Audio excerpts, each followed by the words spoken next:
electric scooter capable of speeds of up to 53 miles per hour collided with Dmitry Sachenko, a cyclist, on the Queensboro Bridge. Since 2020, e-bikes capable of exceeding 25 miles per hour and those with motors that exceed 750 watts have been outlawed here in New York City. We cannot and will not accept these dangerous vehicles on our city streets. And yet the companies that sell these vehicles continue to market them to New Yorkers who trust that the product they are purchasing is legal in the city that they call home. Because if it weren't, why would their social media pages be flooded with targeted advertisements? Why would they see their neighbors riding these bikes to work? And why would these vehicles be so easy to buy? The burden of whether or not the bike they buy is safe and legal should not fall on working New Yorkers who are simply looking for a quick and low-cost mode of transportation. It is the responsibility of retailers to only sell the vehicles permissible under New York law in our city. That is why today, our administration, through our corporation council, is sending a cease and desist letter to more than 40 online retailers that have been selling these illegal vehicles. These are retailers that include Amazon, Best Buy, Target, Temu, Taverun, Walmart, Marketplace, Wayfair, Segway, D-Power, and Wilson e-bikes, demanding that they immediately end the sale of prohibited motorized scooters and e-bikes to New York City residents and New York City businesses. We are also requesting that the individuals responsible at these online marketplaces meet with both DOT and NYPD officials, as well as the New York City Law Department, to develop cooperative measures aimed at eliminating the illegal distribution of these vehicles into our city. Now, if these more than 40 companies do not comply and instead choose to continue selling these unlawful scooters and e-bikes, these online retailers risk facing civil penalties of up to $2,000 for each individual infraction. I am grateful for Attorney General James' quick and decisive action in issuing a consumer alert this past Friday, reminding consumers that not all electric vehicles for sale are safe or legal. Yet to address this issue at its root, we need even stronger measures to prevent these illegal vehicles from making it onto our streets in the first place.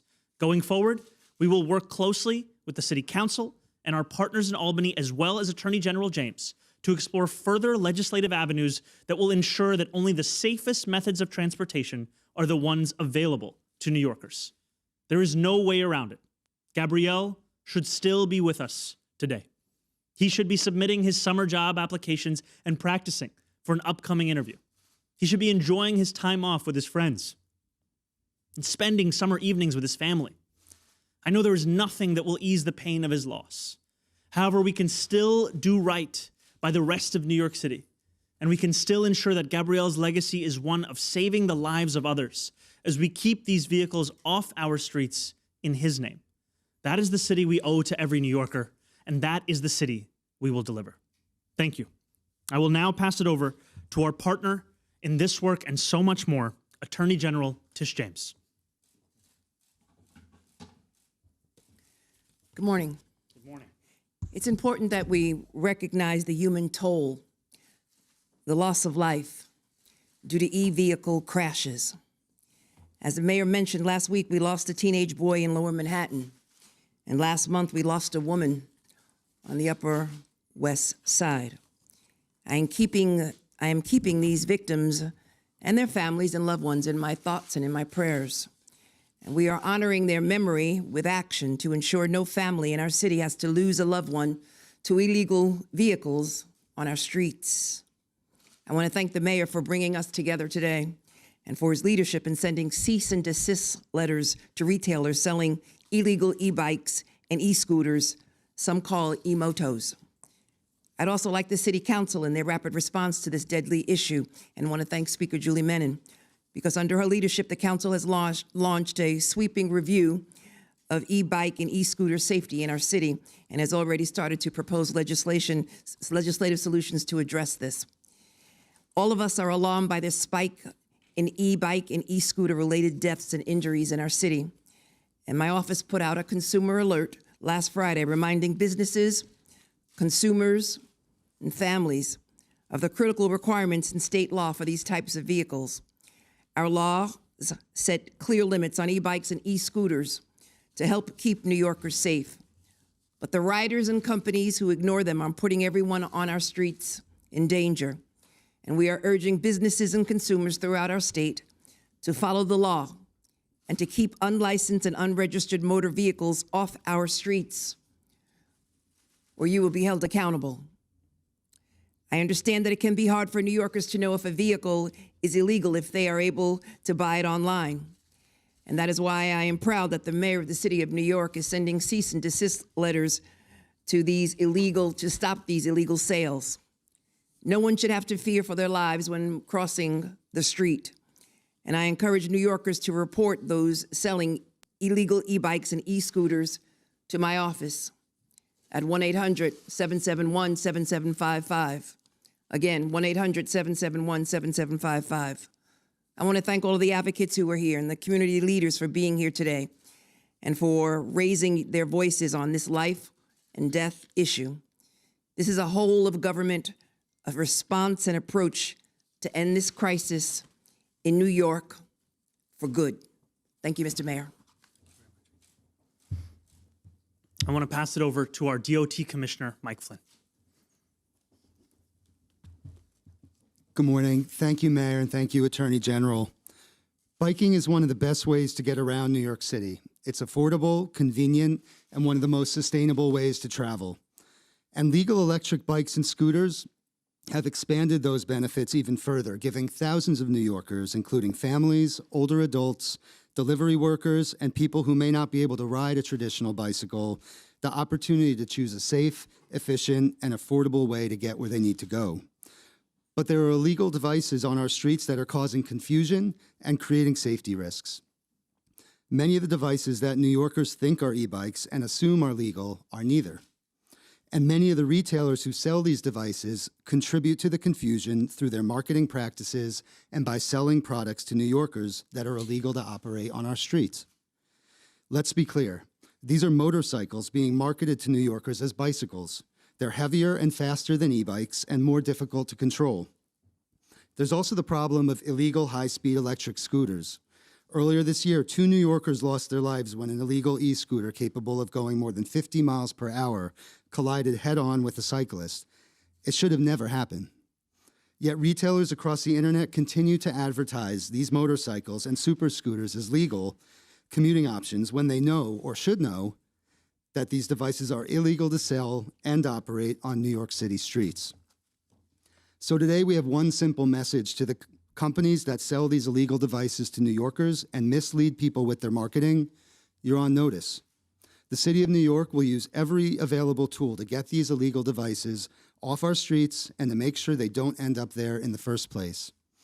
Addressing this challenge will require a coordinated effort, so I'd like to thank our partners across city government, as well as the researchers and policymakers at DOT who help make this happen.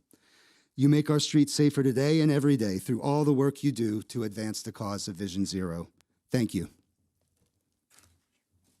All right, we're going to start with on-topic questions. All right, we will start with Streets Blog right here. You can just speak up for the stream. Hello. Hi, how are you? I'm good. How are you? Doing well. So, will there be an on-street enforcement aspect of this? I know you're talking about going after the sellers, but there's also a lot of these devices that are already on the streets. Will there be some sort of action by NYPD? Because I know they are able to kind of seize and take away these devices if they see them being used. So this is the first step of what is going to be a continued focus when it comes to ensuring that we keep New Yorkers safe. And as you said, that first step is going to be the issuing of cease and desist letters to more than 40 online retailers. And you've heard this from the AG, you've heard this from the DOT commissioner. There are a number of New Yorkers who think that they are buying legal vehicles when they purchase these, because why would they think otherwise? And what we have found is these are some of the largest retailers in the country. And we are going to hold them accountable. They have until August 18th. I believe that's the date, until they have to comply with this. And after that point, it's going to be up to $2,000 per individual infraction. And as we continue to focus on this work, we will let New Yorkers know what the next steps are. For now, this is our focus. What were the parameters for choosing the 42 or over 40 retailers? I think first and foremost is who is actually selling these kinds of vehicles. We're talking about e-bikes that go beyond the legal limit of speed. We're talking about scooters as well, stand-up scooters that go beyond the legal limits of wattage. And we're also talking about the mopeds that do not have VINs that are actually available to be seen by the naked eye. I don't know, Steve, if you want to add any additional details to that. Covers it? Okay. Ethan, go ahead. There's a lot of conflation out there about like what is an e-bike, what's an e-moto, a moped. How is the city gonna let people know like what is a legal device and what isn't? And also, that has to do with some of the backlash against e-bikes. Yeah.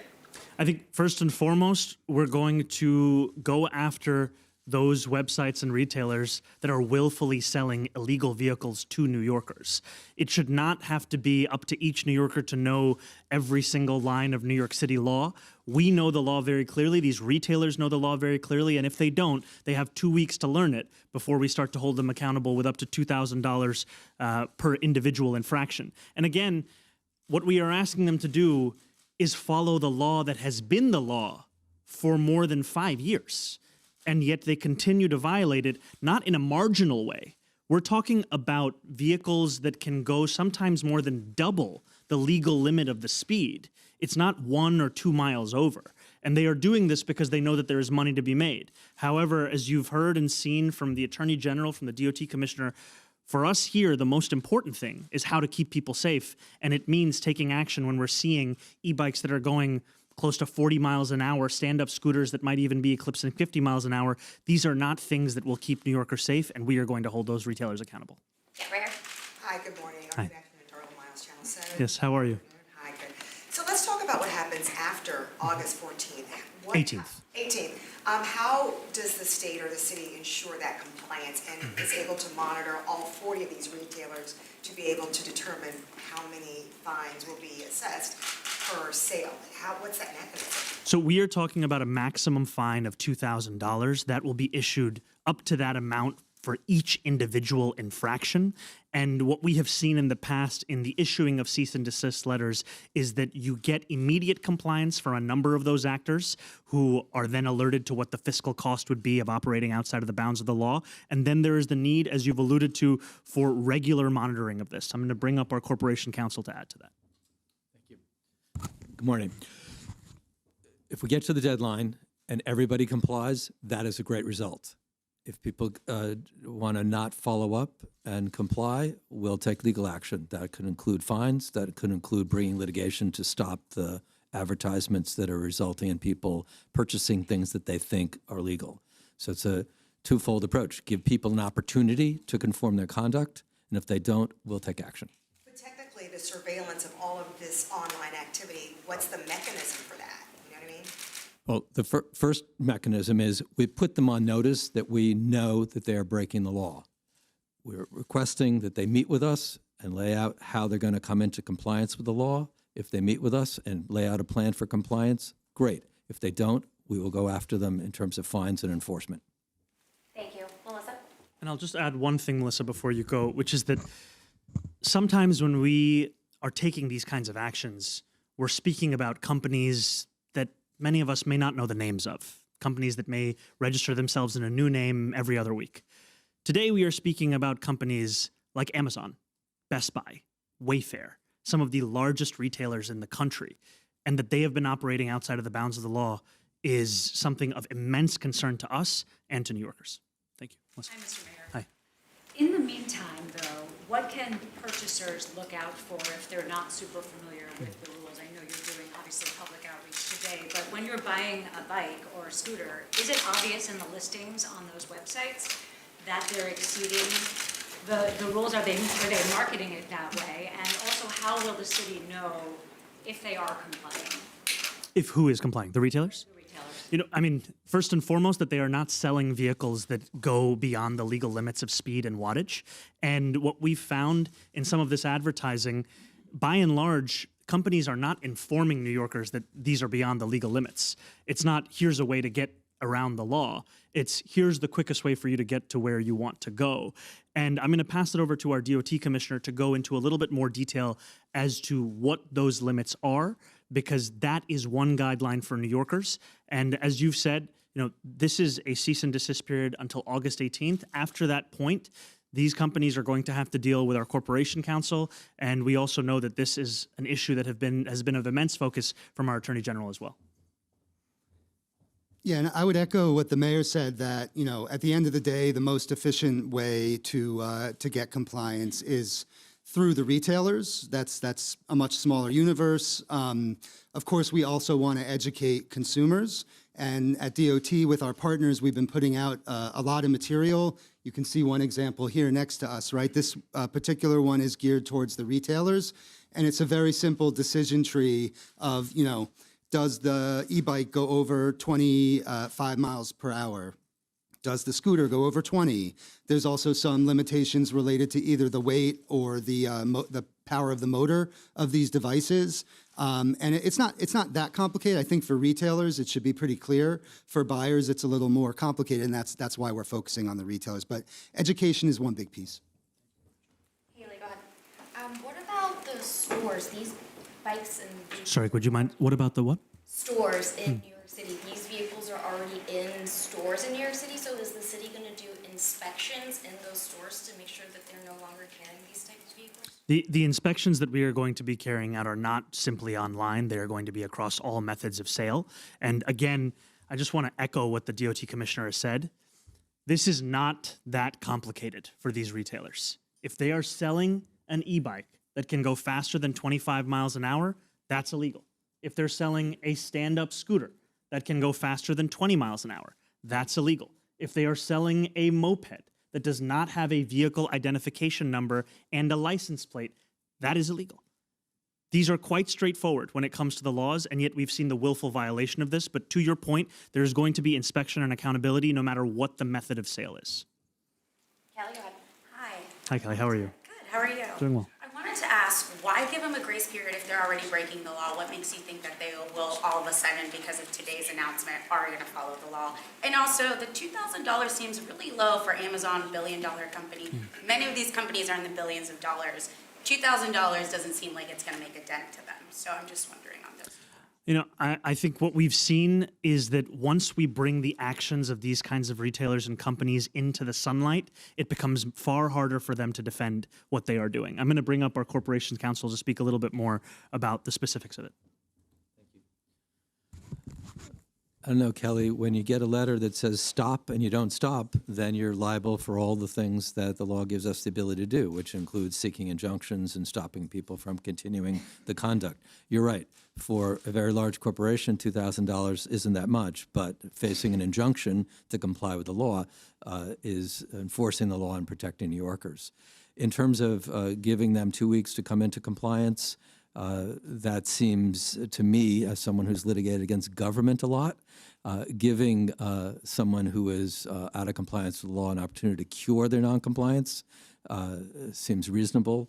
And for those that don't cure their noncompliance, then the full force of the law is what they'll face. And I want to echo something that our corporations counsel, Banks, has just stated earlier, which is that the point of this is not the collection of fines. The point of this is compliance. We want every single retailer to be in compliance. Our dream is that by August 18th, we are not collecting a single fine because every one of these 42 companies is now in compliance. The most important thing here is that New Yorkers are safe. And I can tell you that being on the phone with Gabrielle's mother, the heartbreak that she felt then that she feels now, it's one that no New Yorker should ever have to deal with. Ricardo at the time on the Channel 47. This question is for the Attorney General. If you want to also answer the question, Mayor, that's fine. We're talking about safety here, right? So is there a legal remedy perhaps for these companies to be forced to issue some sort of recall and, have these customers return these devices and perhaps get their money back, since we have so many out there in the streets? Can you force them to do this? So there are so many recommendations that have been made. As the mayor indicated, the first step is compliance. And so we issued an advisory, a warning, and then they will have until August 18th. And then we will ensure compliance through injunctions, And there'll be a number of inspections. We will, again, the whole of government, we will work very closely with Corporation Counsel to ensure that individuals know the law. And we will also be looking at whether or not the $2,000 fine is adequate, whether or not we should increase it, but it's important to understand that it's $2,000 per infraction. But again, it's not possible to do that, to force them to. Everything is possible, and so we're looking at the possibility, again, of a recall. But at this point in time, it's all about enforcement and compliance with the law and ensuring that New Yorkers are safe. Hi, Mr. Mayor. Hi. Vermont from City and State. Hi, how are you? So in January, Councilmember Crystal Hudson introduced legislation to ban Class 3 e-bikes, which is the e-bike that Gabrielle was riding last week. Why go this route for online retailers instead of just banning them entirely? I think first and foremost, we are looking at a wide variety of avenues of how to take action on this issue.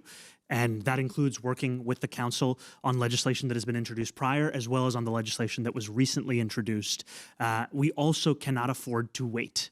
We cannot afford to wait because we know the consequences of this are fatal for New Yorkers. And what we have seen is that this has been the law for 6 years, and these companies have willfully been violating that law. What use is a law if it is not being enforced? And what we are going to do now is start to use every tool at our disposal to enforce this law and to ensure that whether you are a company that many of us have never heard of or the companies that we know are the wealthiest in the world, that you will be held accountable to this because New Yorkers' lives are at stake. Thank you. Hi, Alicia Allison from Hellgate. My first question is, do you support any kind of legislation that would require e-bikers to be registered or licensed with the state? I think the focus of today is tackling the root causes of what has led to the loss of many New Yorkers' lives. When it comes to registration for e-bikers, I do not believe that that would actually improve street safety, and that's not an approach that I believe we should move ahead with. My other question is, do you have plans to drastically expand the bike lane network? Because it was first introduced by Bloomberg before e-bikes were even a thing. Sorry, could you restate the question? Do you have plans to drastically expand the bike lane network? I believe that we need to improve and expand the bike lane network. We need to ensure that every single New Yorker can travel around the city safely, no matter their mode of transit. And that is something that has been part of the conversations I've had with our DOT commissioner from the very beginning of our administration. We want to ensure that every New Yorker can get around the city safely and never have to doubt whether their mode of transit is impacting their safety in that moment. Thank you. Other on-topic questions? Yeah, Liz, go ahead. Hey, Liz. How are you? Following up on the question about Crystal Hudson's legislation, but Transportation Alternatives has also expressed support for banning the sale of e-bikes that can exceed 20 miles per hour. Do you support that legislation, and is there any way for you as mayor, can you unilaterally do something to stop the sale of those types of bikes today? I think the first thing we can do is enforce the laws that have already been passed. And what we're talking about, the different incidents, whether we're talking about Gabrielle or whether we're talking about the Queensboro Bridge, those are vehicles that should not have been on the road as per laws that have been passed years ago. And I look forward to whatever the city council wants to put forward. We work with them as partners in this. Our question is always what will keep New Yorkers safe, and right now the enforcement of these laws, that's our focus because that's something we can do in the next few weeks. We can do it with immediate action. We look forward to seeing what the council puts forward as well. All right, we're going to take one more on topic and then we'll take a few off topic as well. CBS, go ahead. Hi, Mayor. How are you? Hi, how are you? Doing well.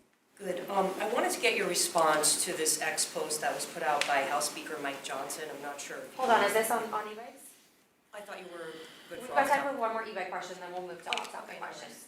Yeah, right here in the back. I was wondering if he was talking about e-bikes. I mean, he's very plugged into New York City these days. Yeah. Yes. Hi, Mayor. Hi. Charlie. Nice to meet you. Hey, Charlie. How's it going? If in a year from now I go on Amazon and buy an illegal e-bike, like how would the city know that? Like I was tapped into my Amazon, or is Amazon going to be forced to send that your way? This is going to be done through active monitoring of these retailers and what they are selling. It's not the question of what you are making an individual purchase of. It's the fact that these are being stocked and sold. And a lot of times we're talking not just about passively stocking these items, we're talking about active advertisement that is targeted to New Yorkers. And, you know, this is something that every retailer should know. I would argue that many of them do know it, and they are still operating outside of it because they have not yet seen enforcement. What they're going to see now is enforcement. Right. Thank you, everyone. Thank you, Attorney General. Thank you for having us. Thank you so much. We've got time for a few off-topic questions as well. So we can start with CBS, and we'll go to Catherine. And we'll just take 1 minute.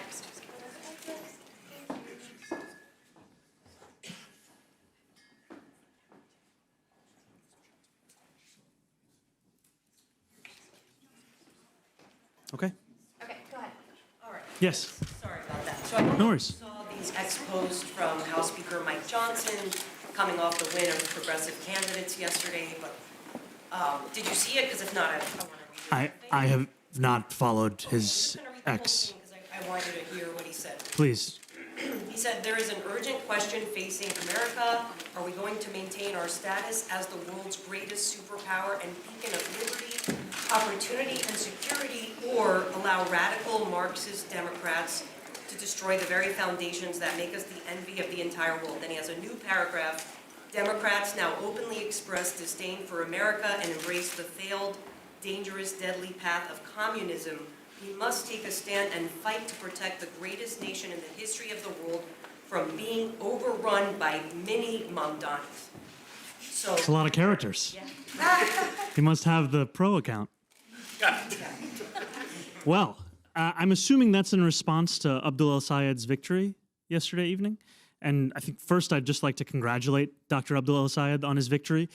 He ran a campaign where it was best described by his words of money out of politics, money in your pocket, Medicare for all. And if those simple commitments and beliefs are what drives Representative Johnson to these kinds of conclusions, I think it shows you how deeply out of touch the Republican Party is with the concerns of working class Americans. Because what we have seen is, despite him facing more than $60 million in outside spending, he was able to prevail with a focus on a cost of living crisis and the way in which healthcare is exceedingly out of reach for those who have helped to make this country what it is. Thank you. Catherine, go ahead. Hi, Mr. Mayor. Hey, how's it going? Following up on that, I just wanted to ask you the characterization that some are making as calling him Michigan's Mamdani. Have you had any conversations with him? And then also, what do you take away from that comparison in your similar things that you ran on? You know, I have had the privilege of speaking to Dr. El-Sayed a few times. What I will say, and this was years ago, once when he came to New York City, he can lift a lot more than I can. And I think that is, we should give him his respect in that way. I don't think in any way this man is a mini Mamdani. I also think that what we're talking about is someone who has shone a light on the importance of public health and healthcare in our country for years. And I am proud to be part of a movement of politicians and candidates who are looking to put working class Americans back at the heart of our politics. And that's our focus here in New York City. And just from what we're seeing in Michigan, it looks like that's what Michiganders want there to be their focus come November. Can I ask you just one follow-up? Please. On that? You've obviously been outspoken about change in the Democratic Party. Is he the type of candidate that you see as the change of the Democratic Party? Yes. Claudia, go ahead. Yeah. Hi, Mr. Mayor. I have two questions for you. Please. One is about the peer-to-tear tax rollout. Are you looking for potential property tax fraud, and what will you do if you find evidence of it? And then my second question is, I'm wondering if you've seen reports about a number of retired paraprofessionals here in New York City who were informed by TRS this summer. These are people who are on disability pensions, that their pensions had been miscalculated, some for 10, 12, 15 years. And we're informed that their pensions will now be cut in half and are being asked to pay back a portion of those pensions that they had been receiving for this entire time. What are your thoughts on that? What can the city do to help these folks? Well, I think on your first question, the point of this period is that out of the 8.5 million people who call the city home, the Department of Finance assessed that 17,000 households may be subject to the pied-à-terre surcharge and issued them a "you may be subject to" letter. They have until September 18th to appeal that assessment to the Department of Finance. They can do that either directly to the Department of Finance, they can do it by calling 311, they can go into one of the in-person centers in every single one of our 5 boroughs. And the point of this is to make sure that only properties, secondary homes of non-resident New Yorkers that are worth more than $5 million are the ones that are being subject to this tax. I know there are some New Yorkers who bought their home and put it in a trust, others who bought their home and put it in an LLC, and therefore the city just wants to make sure that this is a primary residence holder. To your second question, the city is one of many parties when it comes to the stewarding of these pensions, and to my knowledge, the law department has come forward and identified this as a mistake that took place over many, many years, and the need for us to be in legal compliance to correct that moving forward. We are going to keep a close eye on it and make sure that we're following up. Thank you. Hi, Mayor. How you Hey, doing, sir? Henry, how's it going? Good. I wanted to follow up on the DOB report that Yes. was issued late yesterday following the Pfizer building. Inspectors went out and checked out 180 buildings tied to various contractors that may have been responsible for the buckled beam. Found about 10% of those, 19 of the 180, required either partial or in one case a full stop work orders. About 10%. You find that many stop work orders when you go out and do a concerted effort. Should the city just in general be doing more inspections of more buildings?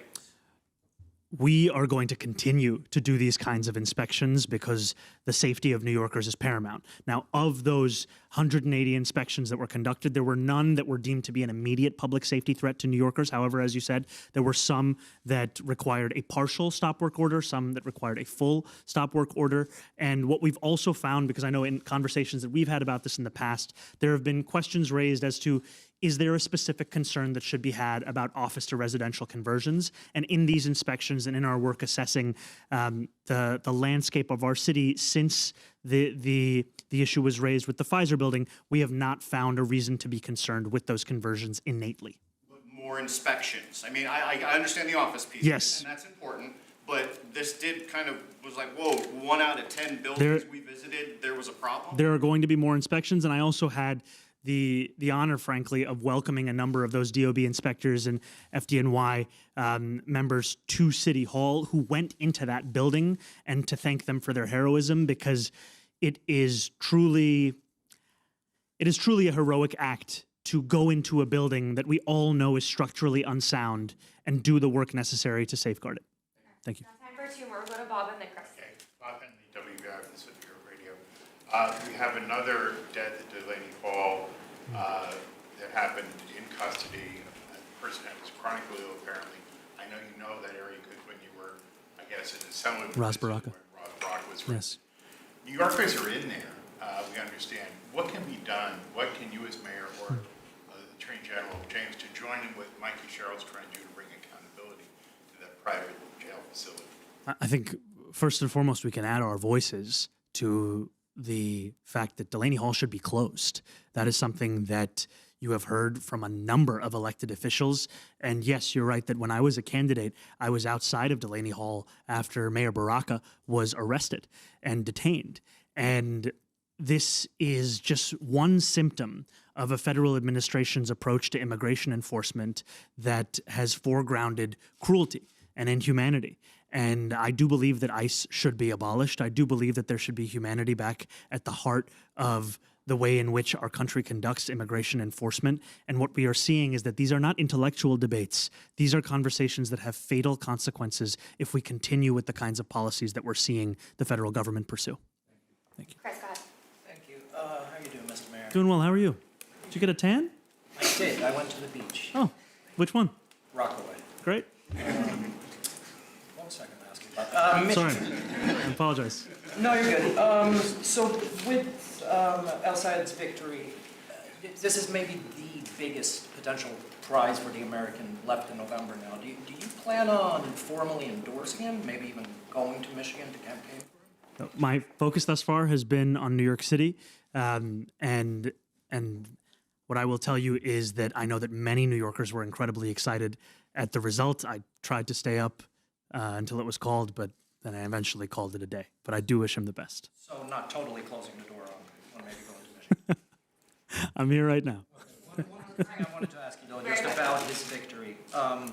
He did especially well in higher educated, higher income areas, whereas his opponent picked up more support from more low-income parts of Detroit, rural areas with a lot of working class residents. What do you kind of make of that dynamic given that El Sayed very much campaigned on a working class centered message?